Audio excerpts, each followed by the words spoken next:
চেতনা বিষে বুঝিবে সে কিসে ছিল যারে সুমতি সাপে যাকে দংশন না করেছে ওরে বিষের মর্ম বুঝিবে না। আজ আমাকে কৃষ্ণ নামে যে ঘরের বাহিরে করেছে তুমি আর দেরি করো না আমার সুমতি, সুন্দরী করে সাজিয়ে গুছিয়ে আমাকে মধুর বৃন্দাবনে ফাটিয়ে দাও। বাবা তুমি এমনি করে বলো না বাবা।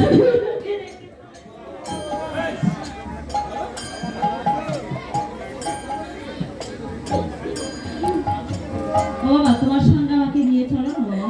আমার সঙ্গে কোথায় যাবে মা সুমতি? আমি যে কৃষ্ণ নামের ভিখারি, জমিদারি বিষয় সম্পদে সবকিছু রেখে আমি যে চলে যাব মধুর বৃন্দাবনে। তুমি আর দেরি করেছো কেন মা সুমতি? ওই চেয়ে দেখো সত্যই আমার বেলা চলে যায়। ওরে সুমতি আমার বেলা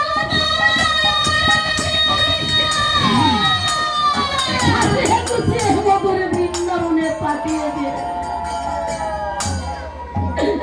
আমার যে এখন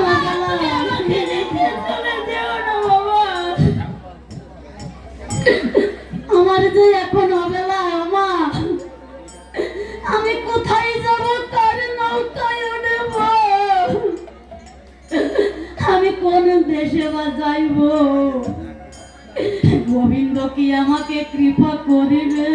বাবা তুমি এমনি করে বলো না, আমি আর সইতে পারছি না বাবা। সুমতি রে, ওরে আমার দিন গেল গেল রে বেলা।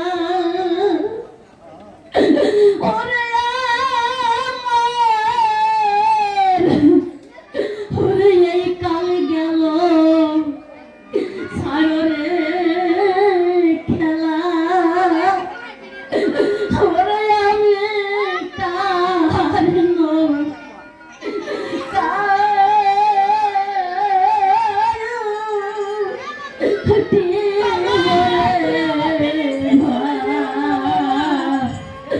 ওরে ভাবিতা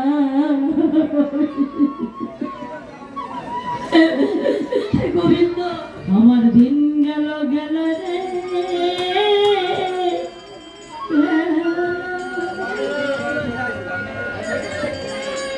ওরে আমার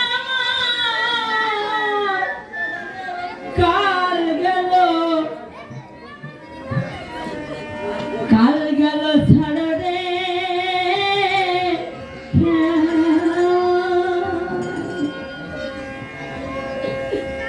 ওরে আমি কার কায়ু জীবনে ভাবিতা।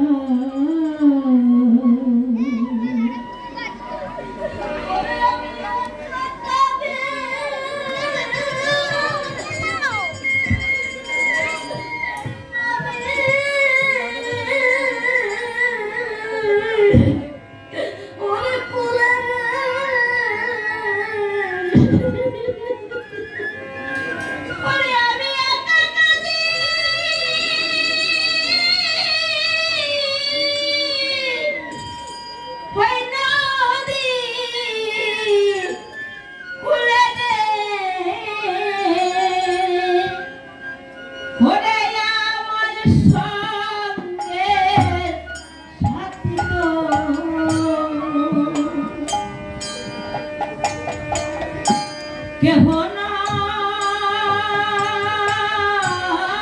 আমি কারণ কায়ু জীবনে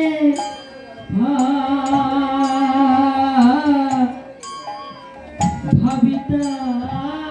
ওমা, এই জড় জগতের বুকে যে যার আপন জনকে হারিয়েছে ওরে সেই জানে আপন জন হারানো কত ব্যথা। হয়তো কেউ তার পিতাকে হারিয়েছে, মাতাকে হারিয়েছে,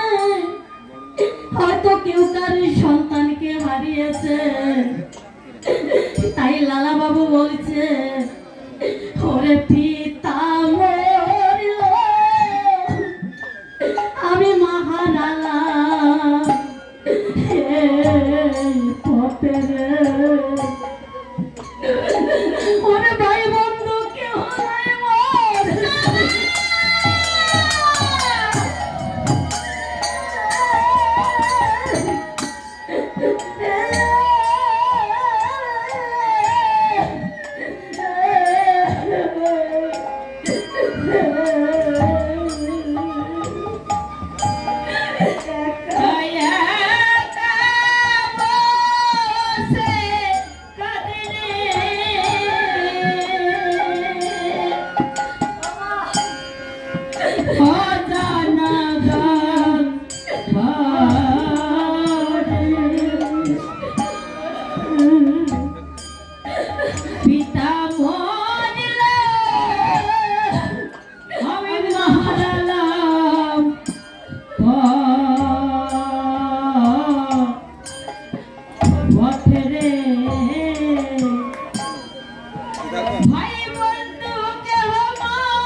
সুমতি, আমি তো মধুর বৃন্দাবনে যাব, আমার কাছে তো এমন কোনো সম্ভব নয়। মধুর বৃন্দাবনের পথে যেতে হলে পারের করি লাগে মা সুমতি। সব কিছু তো আমি পিছনে ফেলে চলে এসেছি, তুমি ফলে খালে বিলম্ব করো। পারের করি না বলে মধুর বৃন্দাবনে যাওয়া যায় না। তাই আমি নগর মাছ থেকে কিছু ভিক্ষা করে আজ আমি পারের করি এনে তারপরে তুমি আমাকে সুন্দরী করে সাজিয়ে গুছিয়ে মধুর বৃন্দাবনে পাঠিয়ে দেবে। ওমা, পালার এখন অনেক বাকি আছে, কেউ যাবেন না? লালা বাবু দেখে না তেরে ভিখারি, তাই লালা বাবুকে কিছু ভিক্ষা দেন। পারের করি না বলে মধুর বৃন্দাবনে যেতে পারছে না, আমায় ভিক্ষা দেবে।